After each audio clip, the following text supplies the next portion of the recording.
guys? It's Sean here from Worldwide Bread Show. Listen, if you're new, hook a brother up with a subscribe. Hit the subscribe button. Give me a thumbs up. Like the video. Share it. Get in the comments. Let me know where you're watching from, what you think about this brief assessment. And guess what? If you're a YouTuber or you're on football Twitter, leave your ats below. That way I can follow you and support what you're doing, because that's how we grow the communities. We be participators and not haters. Anyway, guys, to the match today, Manchester United 2, Leicester City 2. And here, I'm going to give you my thoughts, raw, uncut, how I feel. And again, let me say this. I am a fan just like you. I'm not a pundit. I didn't play this game at a high level. I played other sports, actually a few of them at a pretty high level. And I came into this sport and fell in love with it. I've only been watching it about 20 years. Actually, a little over 20 years now. Man, I'm getting old. However, I'm saying that to say this. This is my opinion, what I see, what I think. Try to explain how I feel, and we'll go from there. So, was today a good result?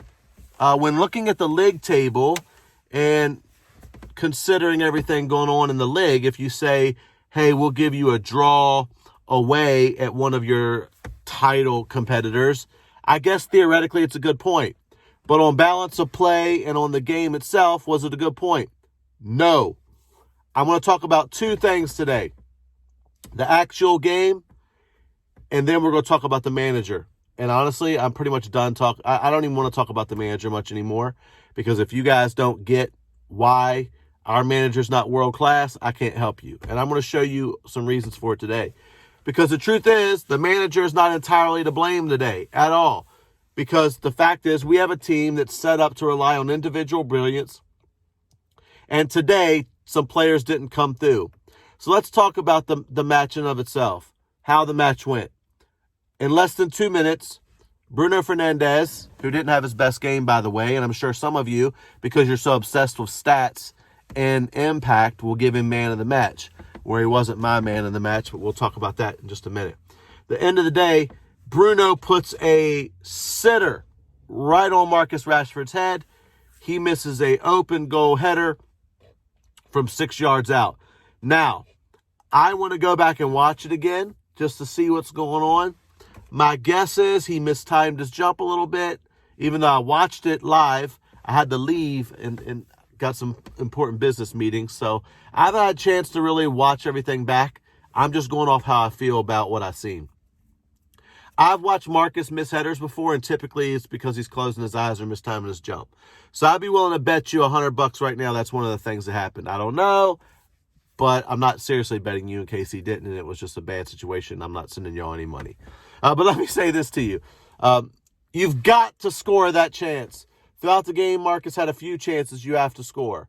Now, in the second half, he had one where he threw one-on-one with the keeper. You're a professional. You've got to score. However, I will say Kasper Schmeichel makes a phenomenal save in the second half on Marcus's when he was through with the keeper. So you got to give the goalkeeper some credit. However, let's just say that a certain number 9 Frenchman had missed that header and had missed that chance with the keeper. Many of you will be irate about it, talking about how he shouldn't have started to begin with, but we move. So let's get into how things went. Overall, I felt like the game at times was boring. Our manager set us up to be defensive. He showed that by the lineup. He made some bad decisions in the lineup, and I don't want to go there yet. Let's just talk about the game. So the game itself, there were times in the game that Leicester had between 80 and 90% possession. It's abysmal and disgusting. Overall, I will say this. When we finally got our breakthrough goal, brilliant piece of play from Dan James and Martial to swap positions to open up a little space. The throw-in comes in. The Dan James makes the cross. Bruno gets a toe to it. I feel it was intentional. Some people are saying it wasn't. Gets a toe to it. Marcus slots it home.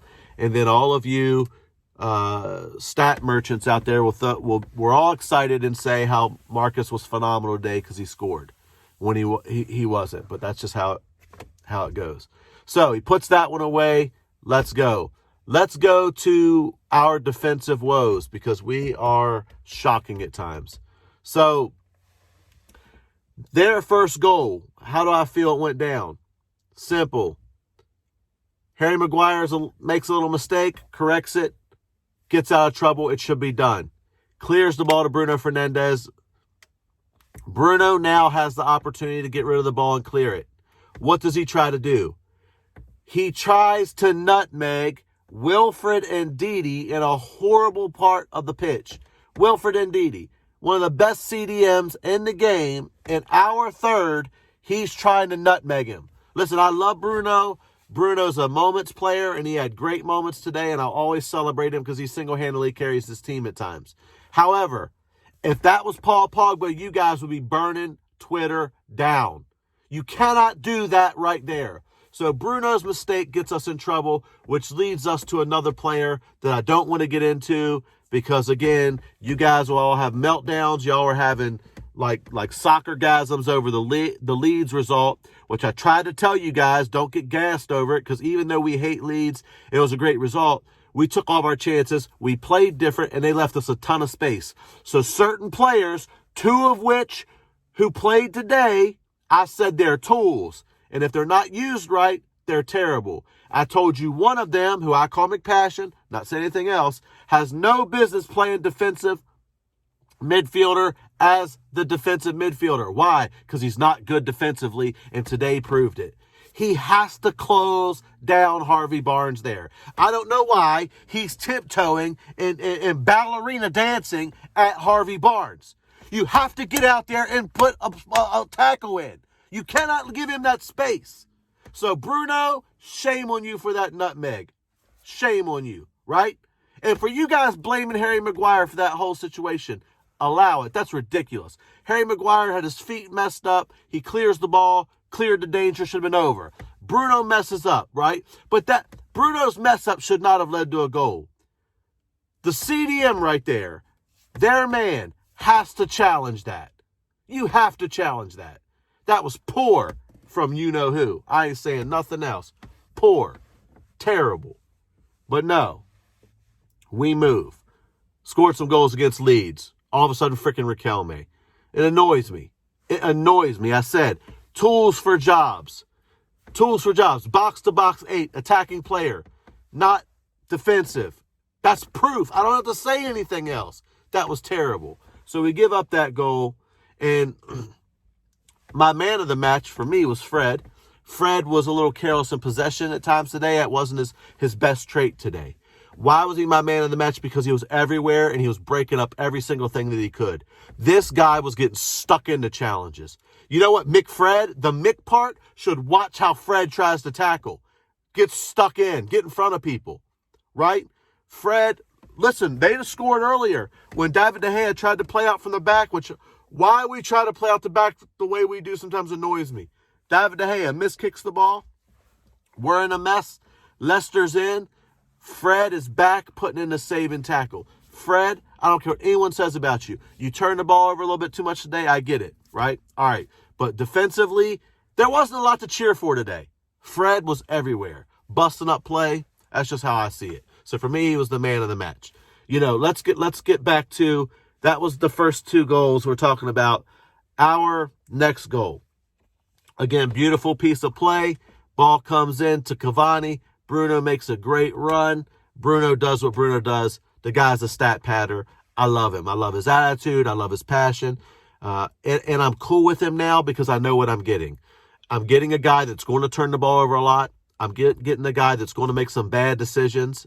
But I'm getting a guy who impacts play, who wants to win as bad as I do, who will kick people, who will fight, who will score goals and get assists, and I got time for it. Because, listen, the treasure Bruno brings to the table is greater than the field you got to purchase to get him. That's a little biblical reference for you that never went to Sunday school. At the end of the day, I feel like Bruno is just a class player. Makes mistakes, made a mistake today, helped them score their goal, yes. But then he scores, we're up 2-1, game should be over. Final 10 minutes of the game, Leicester has 88% possession, and they just started pinning us back. The second goal that we gave up for them, Don't get me wrong, it was completely luck. Vardy's goal was luck because it was not a Vardy goal, it was an own goal. Vardy kicks the ball, scuffs it, miskicks it, the ball goes wide. But it's going wide, but it clips off Axel into our net. Shouldn't be a goal for Vardy, should be an own goal, but the cross should have never come in. So let me say this to you. Harry Maguire, your defensive positioning, and a lot of times our defensive positioning in general is crap. Why is Harry Maguire moving toward the out-of-bound byline? Why is he moving out of play there and not blocking the angle for the cross? Why does this always happen to this guy? It annoys me. That cross, first off, the cross shouldn't come in. You got stuff happening in the midfield, Pogba and Shaw, and all this stuff that could have been done different. But let's take them out of it. Let's talk about the people defending. The cross shouldn't come in, but it's come in. There's one player in the box. Listen, you got one man to defend, Jamie frickin' Vardy. And why is Eric Bailly not tracking him? Why is he allowing him to back off into that space? And why is Harry Maguire not playing the cross angle right to block it? Defensive positioning. So, we gave up a cheap goal. So now we're going to talk about the management, and not just the manager, the management. We have been poor defensively for a while. I am not completely putting that on Ole Gunnar Solskjaer because Ole Gunnar Solskjaer was a freaking striker. He's a striker. I'm not saying he's meant to know defensive tactics, but I do know one thing.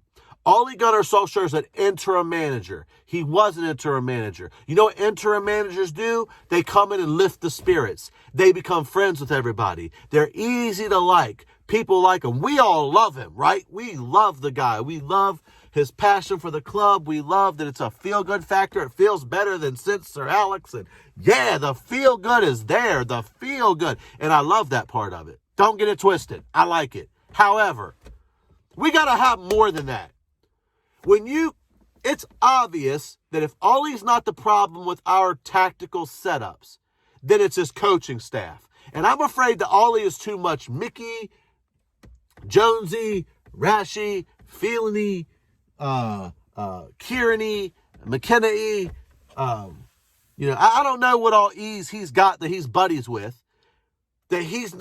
Ollie needs to sack somebody, make a statement that I'm bringing in some better tactical coaches to help me out. Because if he's going to manage, then he has to. Then we need better coaching. It's either on him or it's not. And it's frustrating because today, for me, is 2 points dropped because Leicester were there to be had, and we set up not to lose the game again. What did I tell you about being the biggest club in the world, setting up not to lose the game? You can do it against massive teams and massive games, right? This is Leicester. Right? I'm sick of it, guys. I don't want to hear. And for you guys that got the audacity to be at me and talking crap about like Poch, like somehow Ollie's better than Poch, it really annoys me to no end. Well, let's look at the lineup today. Why are we setting up the play completely? Okay, let's go at it. Why is Victor Lindelof playing?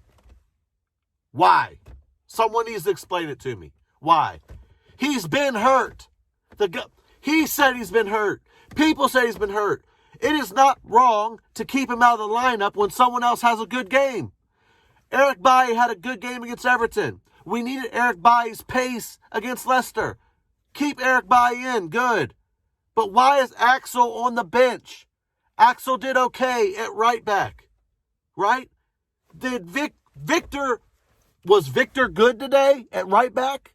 Did he offer anything going forward? Or was this just set up to be stronger in the back? We play 4-2-3-1. When I first saw that list of players, I thought, okay, fair enough, we're going back three, right? I could see it in a back three. Oh my gosh. We went 4-2-3-1 with Victor as a right back. Come on, man. Come on. Play Axel again. You brought him in after Vic got hurt. And what was Vic's problem? His back? Bro, it's killing me. Why is Axel not playing from the beginning? He played well against Everton. He wasn't bad. Go look at the game again and notice how almost everything was attacking Vic's side, because it was obvious to everyone that it was a weakness. This is what kills me about our manager. He's good, but he's nowhere close to great. He does stupid stuff.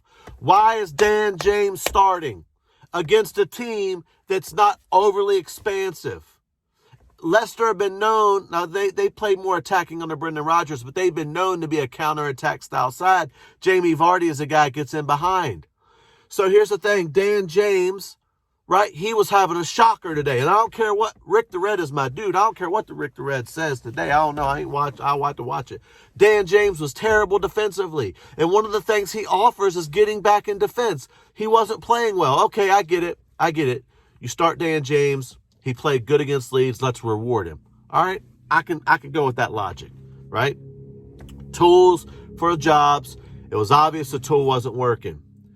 He leaves him in, right? Dan James, just again, he had a shocker today. For me, he had a shocker, and the other guy I won't mention had a shocker. But besides that, Dan James, right? Here's what kills me about this manager. He gets subbed off. Who's he get subbed off for? Who comes on? Oh my gosh. Why is the guy who I cannot name, why is he undroppable? Why is it that it's always someone else that comes out except the person that should come out? Why? Go back for months. If it has to be him or Fred, it's always Fred to get pulled. Fred cannot be having a perfect game. It's always when Marcus should come out. If it's Marcus or Mason, it'll always be Mason. Why? Because this manager doesn't know how to make big calls against big personalities. And why did Vic play today? Vic had no business playing, but it's probably one of his homeboys. Why is he playing? No business. Dan James, I can somewhat see it, but it was obvious at halftime. It's not working. You pull him out. Here's what you do. Everyone could see it, because Cavani should have played. You pull out Dan James, you put in Cavani. You put Martial and Rashford out on the sides, and we stay in the 4-2-3-1. And then when you want to bring in Paul, you put him in the midfield in a 4-2-3-1. You replace McPassion with Paul, give him a more box-to-box role, right? And you stay in the same shape, 4-2-3-1. That's not what we did. We pulled out Dan James, brought in Paul Pogba, and I have no idea where Paul Pogba was supposed to be playing, because him and Bruno were both in the same position today, everywhere. Paul Pogba couldn't get on the ball, could barely even get in the game. Him and Bruno were running into each other sometimes. It was a mess. Why? Because we didn't even keep a shape. I feel like in some games, our manager, whether it's personal or not, he's winging it. And I'm tired of it. Listen, it is what it is. I got to back him for the end of the season, because there's honestly nobody else I want, especially during the season. But you guys that shout about all this progress and stuff, I hope you're right. But, okay, let me give you a perfect example, the Everton game. I didn't want to say anything, but since I got to put it out there. The Everton game, it's 0-0, about to go into penalties, right? What's the substitution? Luke Shaw comes in for Alex Telles. Please, someone explain to me why. I need to know. Was Alex Telles hurt? Was he playing terrible? Why? Why would you bring in Luke Shaw in that moment when we're about to go to penalties? And Cavani bailed us out. But why? Alex Telles arguably is the best free kick taker we have. Him or Bruno. Alex Telles is known for his set pieces and penalties. And you take him out for Luke Shaw. This is what I'm talking about. How do you guys not see it? I don't understand how y'all don't see it. It's agenda. It's not an agenda. I want Ollie to be Sir Alex, but he's not. But I get labeled some kind of plastic whatever that can't trust the process. What process? It's been 2 years and the same crap happens week after week.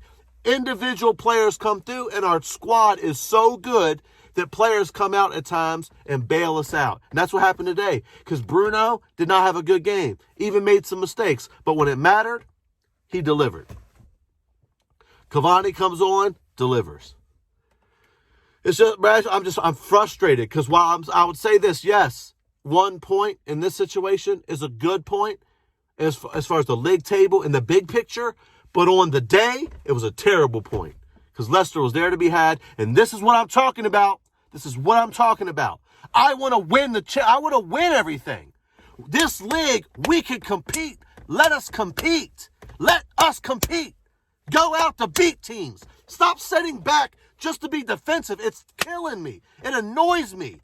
We're Manchester freaking United. Stop coaching like Jose. We wanted him out. Let the guys attack. Go at them. If we would have, listen, we created 5 or 6 big chances today when we set up defensively from the start. What if we set up to have a go from the start with our talent? Yes, we might have conceded 2. Again, we conceded 2 anyway. But we would have scored 5 or 6. Gosh, it's annoying. This scared coaching don't win the league. We all were dogging Liverpool when they first brought in Klopp. It took them over 2 seasons. But here's the thing. Liverpool fans all were trusting the process because they saw something. We were calling him Jurgen Klopp. We were saying this. He's burning everyone out, whatever. But no, he trusted his guns that they were going to outscore people and play rock and roll football, and eventually it took. What are we? It's been 2 years. Well, I saw someone on football Twitter and on my YouTube the other day. Well, I'm good because I knew fixing Manchester United was a 4-year job. The heck it is a 4-year job. Watch Southampton later today. Ralph freaking Hasenhüttl has that team playing phenomenal football in less than a year. And they don't have nowhere near the players we have. It's annoying. And you guys keep settling for it. And you're okay with it because it's a legend and it annoys me. But again, trust the process. I'm trusting it. It is what it is. So ultimately, guys, I hope we win some trophies this year. I believe we can, but I believe we can because our players, we have some world-class caliber players, and they can make the difference. If it comes down to making the right decisions, setting up the team correctly, making the right substitutions, then we won't win trophies. Not under this guy. I've seen it for 2 years. This isn't a form thing. I've seen it for 2 years. We get hot, and then we have a cold spell, and a bunch of dumb stuff happens. See, we forget a few weeks ago, we needed from our last 12 points.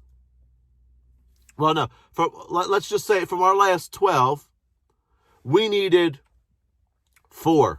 If we will look at it from our last 9, we needed 1 to get out of our group of the Champions League where we should be. And we bottled it.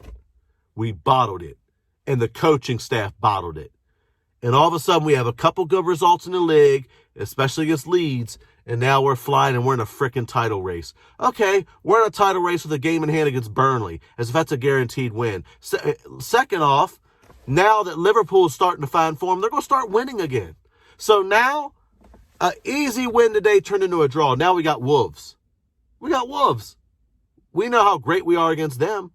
We have to beat Wolves. We have to beat Aston Villa, who are flying, by the way. And we have to beat Liverpool to even consider it. Can we do it? I hope so. Are we? I don't know. Anyway, this video went way longer than I expected, like most of them, because I get run in my mouth and get angry. But I'm just frustrated. Because if we set up differently, if we made the right substitutions, then we'd have won this game easy. But again, it's not all his fault because the players let him down today. Individual brilliance let him down when Marcus Rashford misses sitters. Because he missed 2. And if it was Tony, y'all be calling for him to be dropped. You want Cavani in and you'd be throwing a fit. But because it's Marcus, he gets a pass. But I love Marcus. Don't get me wrong, he's one of my favorite players. I love the guy. But I call it the way I see it. Again, I'm not a professional. I'm not a pundit. I'm a fan that's annoyed that we didn't get 3 points. Anyway, guys, like and subscribe. Get involved. Even if you don't like me, don't agree with me, give me a sub and get in the content and tell me that I'm full of it. Anyway, I'm all for it. I got time for the banter. Anyway, guys, it's been Sean. Pray you guys have an amazing weekend, right? Just a good one. Just enjoy yourself. Hopefully you've enjoyed this holiday season. Let's finish the year strong and, Lord, get out of this 2020 and hopefully into better days in 2021. Anyway, guys, like, sub, get involved. I'm out.